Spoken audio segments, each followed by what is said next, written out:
In an era where spandex and elbow drops ruled the screen, there emerged a man so iconic, he could flex his way through history books. Hulk Hogan, the human thunderstorm with a mustache mightier than most people's life goals.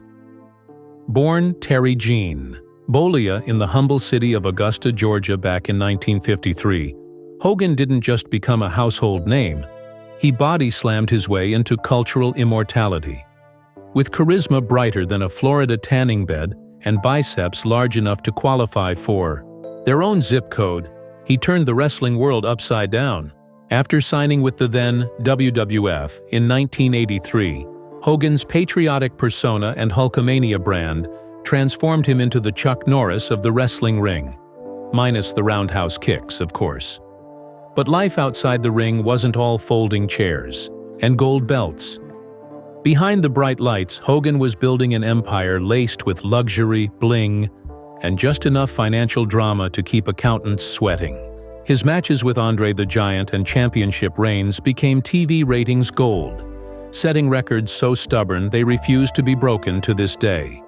But in a tragic twist that left fans wiping tears with their old WrestleMania merch, Hogan sadly passed away on July 24, 2025, reportedly from a cardiac episode. It was the final bell for a man whose presence once boomed louder than the announcer's mic. Yet what many fans never saw was the dizzying double life he lived. Part rock star, part entrepreneur, and part, oops, I bought another mansion. Stay tuned, because this tale isn't just about a wrestling legend. It's about the larger-than-life world he built, flaunted, and at times, fumbled. And what we discovered behind the bandana might just body-slam everything you thought you knew. Before he was throwing leg drops and flexing his pecs for the cameras, Terry Jean Bollea was just a big kid from Augusta, Georgia, probably scaring his neighbors every time he flexed near a mirror. Born in 1953 with the name of an accountant, but the destiny of a mythological gladiator, Terry didn't stumble into the wrestling ring. He thundered in like a bald eagle on pre-workout. His early years weren't paved in gold chains and championship belts. They were more like protein shakes and, "Do you even lift, brother?" He finally made his pro wrestling debut in 1977. But things really hit the stratosphere when the World's Wrestling Federation handed him a contract in 1983, setting into motion what would become one of the most recognizable personas in pop culture: Hulk Hogan. With his red and yellow color scheme and his signature handlebar mustache that could probably bench press a Buick, Hogan wasn't just a character, he was an ideology. Kids idolized him, grown men feared him, and wrestling promoters loved him more than their quarterly profit reports. His epic battle against Andre the Giant in 1988 drew more viewers than most political debates, and twice the chair-throwing drama. While other wrestlers were busy fighting for regional fame, Hogan was booking national talk shows, starring in Hollywood B-movies, and turning himself into the first-ever crossover superstar. But with that fame came a taste for the finer things in life: mansions, muscle cars, and more sunglasses than the sun itself could justify. It was this meteoric rise from southern small-town boy to global thunder god that laid the foundation for a lifestyle so lavish, it would make the Monopoly man raise an eyebrow. But while the ring made him a legend, what he did outside of it made him a mystery. And as we peel back the curtain, what we found next was enough to drop-kick us into a world of glass chandeliers, beachfront palaces, and a real estate portfolio that would make even realtors sweat from jealousy. When Hulk Hogan wasn't body-slamming giants or yelling "brother" like it was a legal requirement, he was quietly building a beachfront empire that could make royalty pack their bags in envy.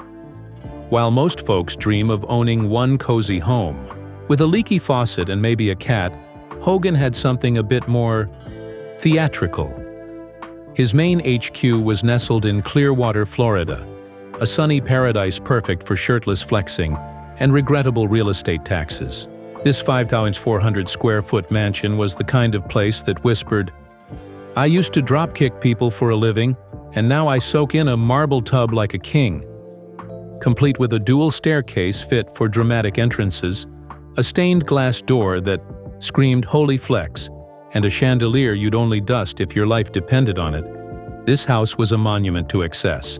There were 5 bedrooms, 6 bathrooms, because 5 just won't do, a gourmet kitchen with marble countertops, and a breakfast room surrounded by windows designed to make your cereal feel luxurious. Not content with just one pad, Hogan went full Monopoly mode and bought the bungalow next door for $1.6 million like he was collecting properties between matches. But wait, there's more. He also owned a lavish Miami Beach mansion used as the backdrop for his reality show, Hogan Knows Best, with 17,000 square feet of drama-ready design, elliptical staircases, bayfront views, and a pool that probably saw more tears than cannonballs. It was eventually sold to none other than Michael Bay for nearly $19 million. Because of course. Yet the crown jewel in this real estate rumble was his custom-built palace in Bel Air, Florida. A sprawling 17,000-plus SQFT beast with resort-style pools, a private dock, and a personal museum where he stashed boots, belts, and ego in equal measure. He even had a grand piano just chilling in a bedroom, because that's what champions do. Though he listed it for $25 million in 2006, it sold years later for a disappointing $6.2 million, a financial suplex to the chest. But real estate for Hogan wasn't about profit. It was about style, statement, and making sure every square foot screamed, "I body slam my way to the top." And just when you think his houses were wild, wait till you see what kind of steel-stomping machines he had parked in the garage. If Hulk Hogan's houses were temples of flex, then his car collection was a roaring symphony of horsepower, chrome, and look-at-me energy that could shake the pavement. Forget your average family minivan. Hogan's garage looked like the set of a Fast and Furious sequel starring muscle-bound legends and turbocharged nostalgia. We're talking about a vehicular playground that would make even Batman abandon the Batmobile out of jealousy. Throughout his rise as wrestling's Golden Goose, Hogan amassed an armada of vehicles so varied and loud they could be heard idling from another zip code. Among his rolling treasures, a sleek $35,000 Chevrolet Camaro that probably cried tears of joy every time he hit the gas. A vintage Ford Galaxy 500 from 1965 sat parked next to a rumbling $40,000 Ram 1500 pickup, all of them standing attention like soldiers in the army of speed. His Rolls-Royce Silver Shadow wasn't just a car. It was a royal decree on wheels. And because subtlety was clearly illegal in Hogan's world, he also rolled in with a 1952 Ford F1, a 50K C3 Corvette, a red-hot 1994 Toyota Supra, and a 55K Plymouth Barracuda that looked like it wanted to fight you at a red light. The man even flexed in a 70K Dodge Charger SRT and a beastly 85K Challenger SRT that probably left tread marks on his enemies' souls. But his pride and joy? The legendary 1994 Dodge Viper, decked out in Hulkamania's iconic red and yellow, a four-wheeled tribute to the man himself. It was so flashy it could have doubled as a warning sign to low testosterone. He eventually auctioned it off for charity at $75,000, because even Hulk's generosity came with a side of flair. But wait, the real boss of the bunch was the Dodge Challenger Demon, a supercharged monster with a V8 engine that could go from 0 to 60 in just 2.1 seconds. That's faster than most fans could shout, "What you gonna do, brother?" Price tag? A muscle-melting $180,000. So yeah, while Hogan may have lost a few wrestling matches, when it came to automotive dominance, he was undefeated. But cars were just the beginning. Because when Hogan wanted to travel, he didn't just ride, he soared. If you thought Hulk Hogan only conquered the ring and the road, you clearly underestimated his ability to also dominate the skies and seas like a protein shake chugging Poseidon. While most folks are content catching flights in economy and renting jet skis on vacation, Hogan went full throttle into luxury mode with a travel arsenal that screamed, First class is for mortals, brother. One of his most beloved toys was his speedboat affectionately named Immortal, a name so on-brand it probably wore a bandana and flexed its hull at nearby yachts. Though the price tag wasn't officially confirmed, experts estimate this aquatic missile cost around $400,000, which, to be fair, is about what Hogan probably spent on mustache wax in the 90s. This wasn't some sleepy fishing boat either. It was built for slicing through waves like a steel shark on a caffeine rush. But Hogan didn't stop there. He took his high-flying lifestyle to the skies aboard a Hawker 800 XP private jet, a mid-size executive aircraft with more luxury than a celebrity apology video. Capable of seating up to 10 passengers, this airborne chariot offered leather recliners, wood panel interiors, and just enough space to stretch out and say, "Brother, wake me when we hit Mach 1. Buying one outright would have set him back $5 million. But even chartering the beast ran around $5,000 per flight hour, because clearly sky-high bills were his comfort zone. Still, it wasn't all smooth cruising. In one particularly pants-tightening incident, Hogan's jet suffered a tire blowout upon landing, proving once again that gravity doesn't care how many championships you've won. But that's the price of flying high, literally and metaphorically. Whether he was gliding over Florida's waters or punching through clouds at 30,000 feet, Hogan traveled like a man on a mission to out-luxury every Bond villain alive. And as impressive as these machines were, they weren't just status symbols. They were emotional bandages covering up deeper chaos. Because when Hulk wasn't cruising in boats or jets, he was quietly stacking business deals like steel chairs in a Royal Rumble. While Hulk Hogan was no stranger to suplexes and steel cages, the moment he stepped outside the ring, he transformed into something even more dangerous. A walking, talking, flexing business empire with a tan so eternal it might qualify as intellectual property. Long before influencers figured out how to monetize their lunch, Hogan was slapping his name on everything short of bottled lightning. First came the Hulkamania-branded products, like Hogan Energy, an energy drink presumably made from crushed dumbbells and pure adrenaline, and Hulkster Burgers, a frozen cheeseburger line designed to body slam your taste buds and your sodium levels in one bite. But why stop at snacks when you can build a culinary kingdom? In 2012, he opened Hogan's Hangout, a pair of restaurants in Florida that served up burgers, wings, tacos, and enough nostalgia to choke a Macho Man action figure. These weren't just eateries. They were Hulk-themed tourist magnets where you could eat chicken tenders under the watchful gaze of a 2436 poster of Hogan mid-roar. And if you weren't hungry, maybe you'd fancy some Hulk drip. That's where Hogan's Beach Shop came in, a retail wonderland in Orlando offering everything from autographed belts to ring-worn tights priced higher than a used Honda. Can't make it in person? No worries, brother.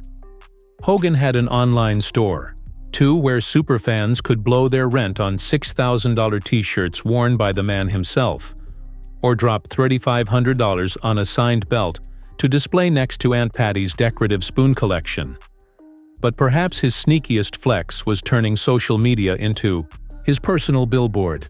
With nearly 2 million Instagram followers and over 7 million fans on Facebook, Hogan used his platforms like a digital megaphone, blasting out promos, pushing merchandise, and turning selfies into sales funnels. In the end, Hogan didn't just build a brand, he became one. A bronzed blend of wrestler, hustler, and human logo, he proved that when the fame fades and the muscles tire, you can still ride the wave of your own myth, preferably in a speedboat named after yourself. But behind the sunglasses and business, deals, something else was quietly draining: his fortune. And what happened next was the kind of financial body slam that could make any accountant tap out. For someone who built a legacy on power slams and posing in slow motion, Hulk Hogan's financial life ended up looking more like a tragic sitcom episode written by an accountant with a dark sense of humor. At the peak of his wrestling reign, Hogan was hauling in almost $10 million a year. Yes, that's right, 8 figures for body-dropping grown men and ripping shirts in half like they were discount napkins. But as fast as the money came flying in, it seemed to go flying out with even more enthusiasm.